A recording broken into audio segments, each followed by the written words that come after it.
Many mainstream analysts are predicting that stocks will recover soon, but one 20-year market veteran says we'll instead witness a cash frenzy unlike anything we've experienced in 21 years before stocks recover.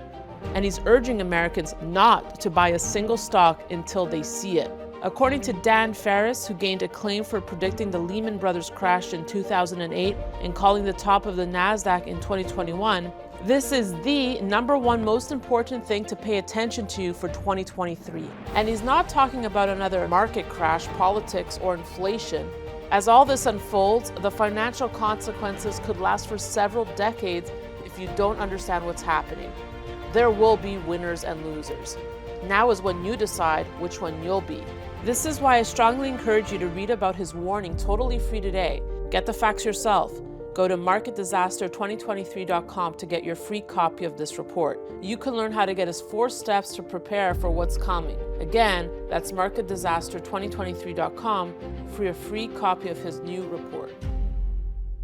Hi, this is Daniela Cambone. Welcome back to the Daniela Cambone Show. Today we are catching up with someone who was once a longtime gold bear, now turned bullish. So I always love having people with a change of heart on the show. Please welcome JC Parets, Chief Strategist and founder of allstarcharts.com. I'd like to mention a fellow twin parent, so we're really connected on many levels here, JC. Welcome to the show. No, I appreciate that. You know, it's funny, once you have twins, now all of a sudden you start meeting all kinds of people who also have twins. It's an interesting club to be in. I didn't have twins in my family, so I'm learning as I go along. Right, and it's just a special connection because we know the circus and what is needed to survive. So hats off to you. I know they're only 2 months old, but JC, excited to have you on because you've been known for being a long-time gold bear, but you've turned bullish on gold for this year. So curious to get your thoughts, especially since I know part of your thesis involves how we always think that you just need gold in terms of crisis, how it's a safe haven trade, but you're here to crack and break misconceptions now. Yeah, I mean, listen, just to be clear, for a long time, it wasn't so much that I was a gold bear as I was uninterested in gold. I wasn't shorting gold. It just wasn't anything that we were buying because literally everything was working except for gold. You know, a whole decade went by where any idiot could make money. Like literally everybody, stocks, bonds, everybody's making money except for gold investors. So it wasn't so much that I was bearish, it's just that it was underperforming everything. There was no reason to own it. You have all these people with their conspiracy theories about interest rates and the end of the dollar and the world coming to an end and guns and canned foods and all this stuff and buy gold. Like that stuff is ridiculous, right? And the market obviously proved that. Those people were embarrassed for a long, long time. They missed out on so many opportunities to make money. And like I always like to say, there's a time and a place for everything. I was a gold bug early in my career. When I first got in this business, you know, over 20 years ago, gold was going from the lower left to the upper right. Gold bugs were cool. All my heroes were gold bugs. All the best technical analysts in the world were gold bugs. I was proud to be a gold bug. Those were great times in the 2000s. And by the way, Daniela, that was a bull market in the stock market throughout the 2000s, and gold was doing very well, and gold was outperforming. So I don't know where like this misconception came from where gold has to be like this end of the world trade and the dollar and the Federal Reserve and like all these conspiracy theories. Like that's ridiculous. Gold can do well in an environment that stocks are going up. We saw it in the 2000s. We're seeing it now. So before we move on, just curious, who of those gold bugs were your heroes? Oh my God, Luis Yamada, Alan Shaw, John Roque, 3 of my, they're still my heroes to this day. You're really going old, you're going old school, the OGs. It's 20 years ago, Daniela. So looking at the charts, what made you say, okay, you know what, it's really looking like there's going to be a breakout here for gold? I mean, we're seeing the momentum. What's changed? Yeah, for one, it was really in September when gold got back above those broken support levels, around 1675, early October, late September, we got back above that. That was at the same time that the US dollar was peaking. The US dollar on an internal basis peaked on September the 26th. That is when the British pounds bottomed. Euro bottomed 2 days later on the 28th. Then a couple of weeks later in mid-October, the Japanese yen bottomed, emerging market currencies bottomed, and the dollar now, as we're recording this, is making new 6-month lows. So part of the bullish thesis heading into the fourth quarter was a weaker dollar, right? Because when you look at gold price in other currencies, it's already been making all-time highs for quite some time. Gold price in British pounds, in euro, in yen, South African rand, Aussie, CAD, Indian rupee, go across the board, Kiwi, you go across the board, gold's already been making all-time highs. So, in my opinion, it was only a matter of time until that actually happened, price in USD. And when we saw those extremes in sentiment, the Barron's cover in early October with the muscle man, George Washington, jumping out of a dollar with a tank top on, and, Bloomberg Business Week, the headline was US dollar can't stop, won't stop. It was like within the same week. And then, the dollar was hitting our upside objective. Gold was bottoming. I'm like, there's something going on here. And then sure enough, here's the dollar making new 6-month lows. Silver's up 30% since then. Gold's up double digits. Precious metals are doing great. And by the way, the stock market has been ripping also. So just because gold is doing well doesn't mean it's bearish for the stock market. We're seeing all of these trades working. Okay, so two things. I'm thoroughly enjoying your passionate analysis here. Okay, so one, back to your point of, it doesn't have to be the end of the world for gold to do well. But I guess why people were buying gold, and if we look at 2022 as a perfect example, when everything else is imploding, you could have made the argument that gold still held its value, its strength, it's the insurance, as some people want to say, you never want to have to use, but it's just been always even keel here. So, what do you respond to that? And two, you're talking about a low dollar, but I don't think your thesis for higher gold is solely tied to a lower dollar. Am I wrong? No, I mean, listen, you don't want to use any single indicator in any trade, in any asset, right? It's one of the many pieces of the puzzle that pointed to being long of precious metals, that pointed to being long risk assets too. Again, the dollar has been a safe haven. Not only is there a historic negative correlation between the dollar and precious metals over a long time, as has been well documented, but over the last 6 or 7 years, a very strong negative correlation between the dollar and stocks. So a weaker dollar, stronger stocks, stronger precious metals. As far as, gold is not an inflation hedge. Gold is not insurance. Gold, if anything, has proven to be a hedge against profitability, right? Over the last decade. I think you have to eliminate all that stuff and just trade what's in front of you and buy the things that are going up and sell the things that are going down, whether that's gold or Microsoft or Tesla or treasury bonds. For us, we're asset class agnostic. I couldn't care less whether it's Bitcoin or Tesla or we're shorting Microsoft. It doesn't matter to me. I'm trying to sell things at higher prices than where we buy them. It just so happens that all of the stars were aligning for precious metals as we were heading into the fourth quarter. And by the way, that was just a trade. I didn't know that more developments were going to come in the ensuing months and heading into 2023. I didn't know that. But going into the bullish trade into the fourth quarter for precious metals, particularly gold and silver, it was like, hey, this is a nice trade. But if we're right and this works, chances are there's something bigger happening. And that's exactly what we're seeing. What could be the bigger? What is it? Well, gold hasn't done anything for over a decade, Daniela, and the way I learned it from my heroes was that the bigger the base, the higher in space.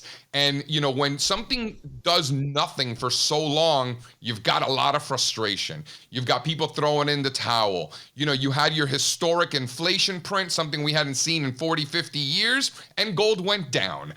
For me, that's just beautiful. That's poetic. When, all these conspiracy theorists are waiting for this historic inflation print, it finally comes and gold falls.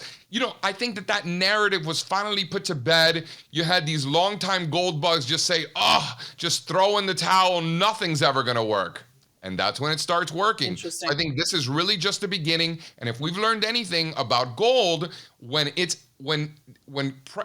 any asset class, when it's in a bull market, it's in a strong uptrend, it doesn't just do well on an absolute basis. It also tends to outperform its alternatives. And that's precisely what we've been seeing. And what we also know is that trends in gold don't just last for a couple of months or a couple of quarters or even a couple of years. Historically, we're talking about decade-long trends. So, if we're just getting started, we might be in the second inning, maybe. Okay. How does this translate to the mining stocks? And are you buying mining stocks? And if so, is it juniors, the mid tiers, the seniors? What do you like in that space? Listen, I've been through these cycles before, and the mistakes that I made early on in my career, particularly in precious metals, was that I was too conservative, right? I was in the mega caps for precious metals. They're mega caps, but they're still tiny.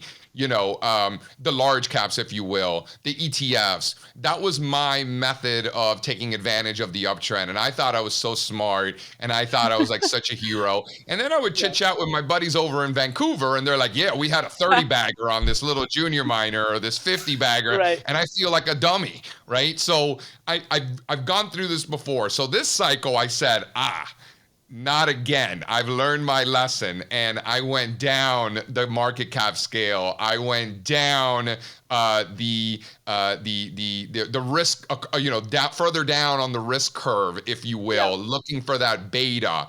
So to me, it was like, let's find the biggest piece of hot garbage we could possibly find, and let's use that as a vehicle to express a bullish thesis in gold instead of owning an ETF or a basket of them or one of the large caps, really go down the scale. And I went very, very far down the scale. We're talking like $100 million companies here. Okay. So what are you doing right now? Like, do you prefer investing in the gold space, right? Where do you think is the best bet? Yeah, I think it comes down to two things. Number one, your time horizon. Everybody has a different time horizon. Are you trying to make money like today? Are you trying to make money in the next quarter? Are you a longer term investor looking out years into the future? Like, who are you? And we all have different time horizons. I think that gets forgotten. Daniela, 99% of the arguments on Twitter would end immediately if both parties just admitted that they have different time horizons, right? Exactly. So that's number one. Who are you and how long are you looking to make this trade? And then also, how much risk are you looking to take? Right? For me, I'm in a position, fortunately, in my life where I can take bigger risks. I have more conservative investments where in my trading accounts, I can be much more aggressive, right? Which is why one of the reasons anyway, why I'm going down the cap scale and, over on the risk curve, where maybe earlier in my career, I may not have had that sort of risk tolerance. So that's part of it. Also, I think it's important to zoom out. Right? A lot of these miners in both large caps and the juniors, have gotten destroyed, right? And have been building big bases over the last half decade. A lot of these charts look very, very similar. So I think there's a lot of upside. I think that the 2011 highs in gold futures around 1900, 1950, around that area is a big level. What do we, you could be a gold bug, you could be a gold hater, but we'll all agree that above 1900 in 2011, there was more supply of gold than there was demand for it. We know that. It's just basic arithmetic. Nobody can argue against that. Again, whether you're super bullish on gold or super bearish, we all agree that there was an overwhelming amount of supply relative to demand. When we got back above those levels in 2020, we failed again. Why did we fail? Because there's still an overwhelming amount of supply versus demand at those prices. We got back up there last year, failed again. Why? Because there's still more supply at those prices than demand. Here we are now retesting this level for the fourth time. And the more times that a level is tested, the higher the likelihood that it's going to break. Why? Yeah. Because demand is absorbing that supply with each test. So ultimately, when we can take out those 2011 highs and you start seeing a 21, 22 handle on gold futures, I think 3,000 comes quick, and then sky's the limit from there. Decade plus long base, we could see 5,000, we could see 10,000, make it a million. That's not the point. The point is the risk is very well defined if you're only long from a structural perspective as an investor. If you're only long if gold is above those former highs. If it's not, it's still messy and it's more of a trader's market. Wow, I think it's the first time in my career I've heard a million and gold in the same sentence. I'm sure a lot of gold bugs rejoicing at that thought, JC. I want to get a few words in on for the silver surfers, as you call them. I like that term, silver surfers. Is it just a question of silver following gold here, or is there more at play here? Yeah, people, I talk about silver, because we're bullish silver, and they're like, JC, but how can you be bullish silver? Why aren't you bullish gold? And it's like, no, bro. I'm bullish silver because I'm bullish gold, right? Right. You're missing the point. And the silver surfers, these, for you, maybe some of you youngsters out there that maybe weren't around, these silver surfers were the laser eyes of their day. They were the That's Tesla, right. That's back in 2009, 2010, these were the, on Twitter and stuff like that, these people were crazy, and they got carted off on stretchers. And we've never heard from these people ever again, right? And silver fell like 80 something percent. It got absolutely destroyed. These people with their leverage longs, they got clobbered.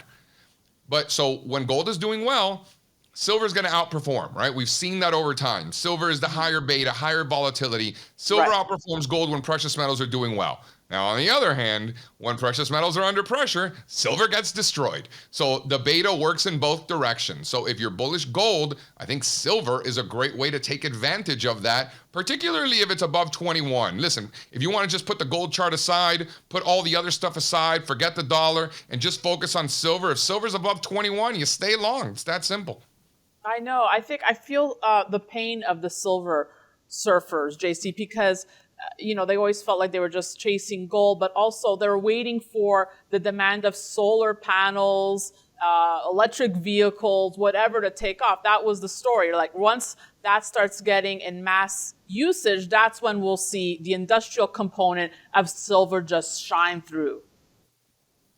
And that's why you ignore all those stories, right? We're grown adults. We don't need bedtime stories to go to bed. These stories are going to cost you money. They're not going to make you any money. These stories they're for kids. If you're a grown adult and you're an investor, you don't need bedtime stories. Just focus on price. It's the only thing that's going to pay us.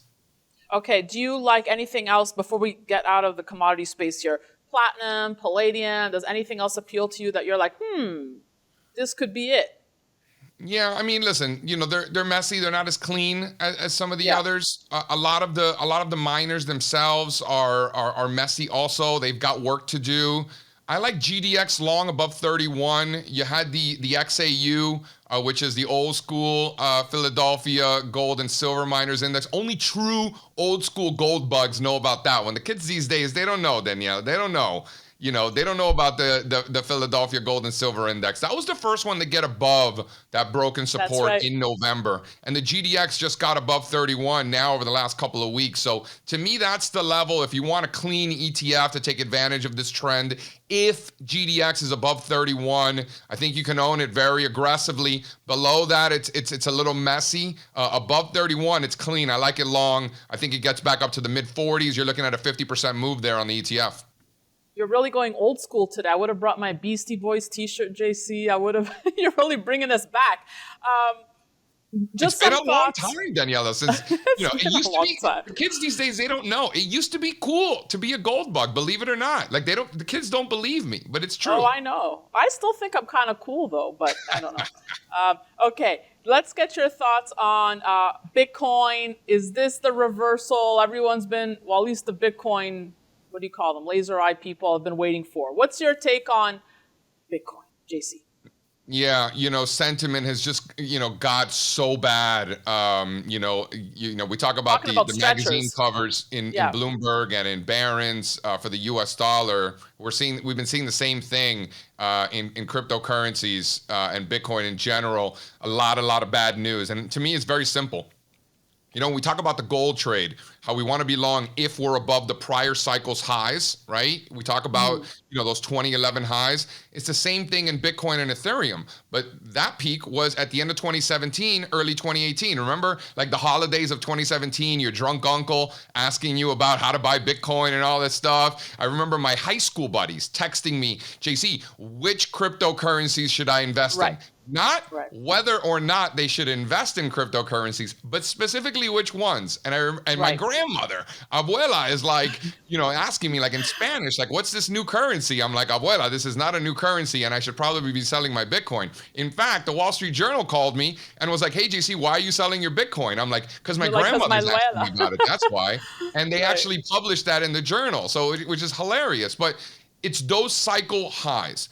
You're looking at about 19,000, 20,000 in Bitcoin. You're looking at about 1,400 in Ethereum. If we're above those levels, I think you have to be long. And if you really want to go old school and you want to go Dow theory, when the Dow Jones Industrial Average and Dow Transports, when one's making new highs and the other one isn't, there's a problem. In downtrends, when one's making new lows and the other one isn't, that historically has marked important bottoms in the past. After the tech bubble in 0203, for example, is a good one. You can use that same Dow theory for Bitcoin and Ethereum. We had lower lows in Bitcoin, higher lows in Ethereum. There's your buy signal. If Ether's above 1,400, you're long. If Bitcoin's above 20,000, you're long. Okay. Zooming in on Bitcoin just one more second here, because I like how you mentioned bedtime stories versus price. You're just looking at price, or is there a narrative behind Bitcoin that you like? Do you believe that it's the future of money, that it's here to save us? What is it about Bitcoin that would make you a believer and a buyer? I'm not smart enough to know anything about coding or blockchains or, I don't know anything about that stuff. And I'm not going to pretend to know. I know less about gold mining. I know even less about energy drilling. I don't know about biotechnology. I don't know about any of this stuff. I know about wine. I know about baseball.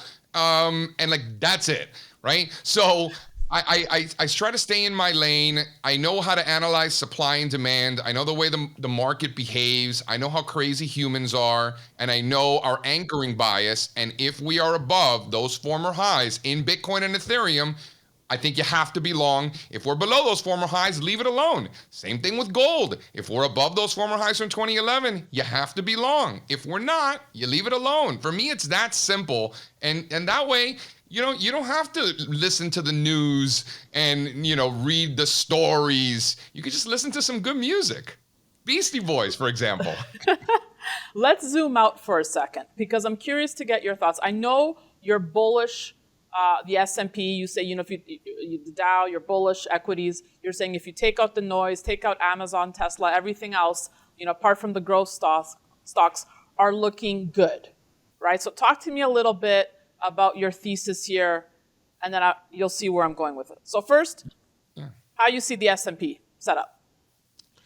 So the S&P is probably one of the worst indexes in the world, particularly because of its overwhelming amount of exposure to growth stocks. So you know how for a long time the S&P 500 and the NASDAQ for that matter, were the best indexes in the world? That's because the rest of the world and countries in Europe and in Asia and in Latin America don't have that exposure to technology and growth stocks, right? They have exposure to more value-oriented things like energy and industrials and financials. Those are the types of stocks that do well when interest rates are rising. But when interest rates are going straight down for a decade, those growth stocks are going to outperform. Most countries around the world don't have that sort of exposure. Emerging markets, for the most part, don't, right? The U.S. does, which is why the U.S. was the best place in town. And guess what happened last year, Daniela? The United States was an underperformer. International equities, for the first time, like in ages, since the last run up in gold, not a coincidence, right? I think some of this is tied together. And the S&P 500 is a very growth-heavy index. So if I'm going to own any index, if I'm going to be an index investor, the U.S. large cap growth index, the S&P, and certainly the NASDAQ is not where I'm going to be looking, right? Those are the types of areas that underperform. And what do you know? That's exactly what's been underperforming. So people who think that this is weird and it's odd, like clearly haven't studied history. This is actually perfectly normal. If this wasn't what was happening, that would be strange. Now, when you look underneath the surface, everyone's like, oh, JC, when is the bear market going to end? When is the market going to bottom? The stock market bottomed in June, right? That was 7 months ago. 7 months ago yesterday on the 16th, as a matter of fact, was when the market bottomed. That was the peak in new 52-week lows, right? That is the worst things were. And ever since then, more and more stocks are going up. Fewer and fewer stocks are going down. More sectors are participating to the upside. More countries around the world are participating to the upside. The London FTSE 100 just closed at a new all-time high, for example. You know how much technology exposure the London FTSE 100 has? 0.0, Mr. Blutarski. So that's why the London FTSE 100 did nothing for so long, because it didn't have any tech exposure, and now it's making new all-time highs. Why? Because it doesn't have any tech exposure, right? So just a classic example. You look at some other areas. Look at the industrial sectors, just 3% from new all-time highs. The Dow Jones Industrial Average is 5% from making new all-time highs. These are not downtrends. When you equally weight, right? So if you cap weight the indexes, stocks across every single sector is up since June. If you equally weight the indexes and look broadly, consumer discretionary is up like 23%, industrials are up 22%, financials are up 20%, materials are up a ton. Does that strike you as a bear market? In bear markets, Daniela, correct me if I'm wrong, the majority of stocks are going down. The majority of stocks are making new lows. More stocks are participating to the downside. More sectors, more countries are going down. That's what a bear market is. In bull markets, what happens? More stocks are going up. More stocks are making new highs. More sectors are making new highs. More countries around the world are breaking out. European banks were up 26% in the fourth quarter. European stocks, the indexes, are making new 10-month highs. This is the types of stuff that you see in bull markets, not bear markets. So I think if investors think that this is a bear market, they're either looking at their charts upside down or blindfolded. You're making me think of a quote that Jim Rogers told me when he was on my show. He said 2 types of people get burned in bubbles: skeptics and believers. So if it is, if some things are looking bubbly or uber bullish, what is one to do? I mean, would you not be scooping up some of these depressed tech stocks now? For a trade, we're super long Tesla, for example. I'm long Tesla in my day trading account, my swing trading account, and my long-term account, for example, right? Above 122, that's the level. You stay long if it's above that. I think you get to 160, maybe even 200. That's just a trade. From a bigger picture standpoint, we're in the type of market environment where those are not the stocks that do well. So like buying tech stocks and stuff like that might be good for a trade, but bigger picture, it's like owning gold for the last decade, right? The worst place that you could possibly be. So I am much more interested in buying strength. Why would you buy the worst names in the world? There's an old lie on Wall Street. One of the greatest lies ever told on Wall Street is that you want to buy low and sell high, right? That's a lie. That's not how markets work. You want to buy high and sell higher. That's how markets work. That's how you make money. Interesting perspective, JC. And I guess just curious to get your thoughts on 2 things here. What the Fed does. Do you care? Do you watch it? Does it matter to you that inflation came in cooler now, and whether they'll keep tightening or not? And does that impact your future decisions? Yeah, I couldn't think of anything I care about less than what the Fed thinks. And what I find hilarious is that people always think they know what the Federal Reserve is thinking. Most people don't even know what their own family members are thinking, yet alone what the Federal Reserve is thinking. And if you're curious about inflation, the last place to look is some lagging economic indicator that we know is an incorrect calculation. We know the CPI is incorrectly calculated. We know that. So to pay any attention to something we know is incorrectly calculated, that we also know is so lagging, it's a year-over-year number, I can't possibly imagine why anybody in their right mind would care about something like that. If you're curious about inflation, just look at the bond market's inflation expectations. These are real assets that are actually traded by the world's largest institutions. So look at the inflation-adjusted, treasury bond prices. Look at TIPS. Look at them relative to nominal, treasuries. Look at 5 and 10-year break-evens. If you want to know what the market thinks about inflation, just look at the bond market. You don't have to listen to these Federal Reserve people and they're incorrectly calculated lagging indicators. That's ridiculous. I think you have to be some kind of serial killer to pay more than 5 seconds of attention to that sort of thing. Okay, let's just get your thoughts now on, we're speaking the World Economic Forum taking place in Davos right now, but we just prefer to be with each other, JC. But a lot of talk about recession, right? World Economic Forum, World Bank warning this year will be horrific for the US, for Europe, for China. Your thoughts on recession? There's so many mixed headlines out there. How do you try and understand where we're at with that? Yeah. So fortunately for me, recessions aren't my problem, right? The implications of changes in asset prices, that's not anything I can worry about. I have no control over that. I have to worry about what we're doing, right? So if we're bearish stocks and we're shorting stocks, I want them all to go to zero, right? I can't worry about the economic implications of those stocks that were short going to zero. There's nothing I could do about it. So that's not my problem.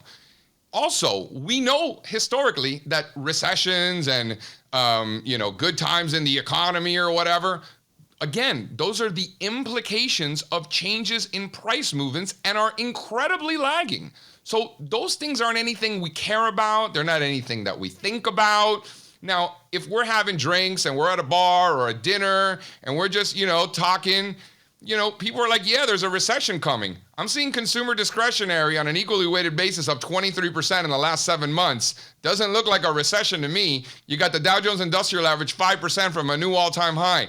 Doesn't look like a recession to me. So listen, I'm no economist. Thank the Holy Lord. But if I were an economist, I would ignore everything that the economy is doing and actually focus on price, because the market, the stock market, asset prices are forward-looking discounting mechanisms, right? So by the time all that inflation data and economic data comes out, it's way too late. By the time they announce that we're in a recession, the market stocks have already bottomed and we're already on the way up. So why on earth would we ever care about what the economy is doing? I don't understand. JC, amazing thoughts. Thank you so much. Any final thoughts for viewers watching? Yeah, listen, I think, the lessons are very simple. Money flows to where it's being treated best. We know that for a variety of reasons that maybe we could do in another episode. But I spend all day, for many, many years talking with the largest financial institutions on planet Earth. These are the biggest hedge funds, the biggest banks in the world, all the way down to individual traders first opening up their first Robinhood account and everyone in between, financial advisors, things of that nature. And again, for a variety of reasons, money goes where it's treated best. We want to own relative strength. We want to stay away from relative weakness. There's a reason why they're showing relative weakness. So these tech names and things like that, and the growth names, there's a time and a place for everything. Tech and growth was great for so long, and gold was the only place in the world to not make money. And there's a time and a place for everything. Gold is making new highs. Precious metal stocks are doing well. The dollar's falling. And if interest rates are elevated and are rising, that couldn't be worse for growth stocks and tech stocks. So maybe for a trade, maybe for a mean reversion, absolutely. That is what we've been doing, actually. But from a bigger picture standpoint, I think you want to stick with value, energy, industrials, financials, materials. That's our focus. You love wine. Give me a good red wine. Give us a good red wine to buy. Oh my God, Daniela, what are we eating? What time of the day is it? How many people? I mean, you know, like, what are your objectives? Okay, What are we having? I want an Italian red wine from Tuscany. What are you eating? I am eating a rib roast with a side of asparagus and mashed I mean, potatoes. listen, you want an Italian red wine from Tuscany? I mean, you're not going to go wrong with a Brunello di Montecino. There you go. You know, a Vino Nobile di I'm so Montepulciano, biased. perhaps. I'm so biased to the both. Italian wines. Yeah, go with the Brunello. Listen, you're not going to go wrong with a Brunello. You'll be fine. Bring your wallet though. JC, so happy you came on the show. Come back more often. Thank you so much. Anytime. And thank you for watching. We hope you enjoyed it. We'll have much more coming your way, so be sure to stay tuned to the Daniela Cambone Show and sign up at danielacambone.com. That's it for me. See you soon.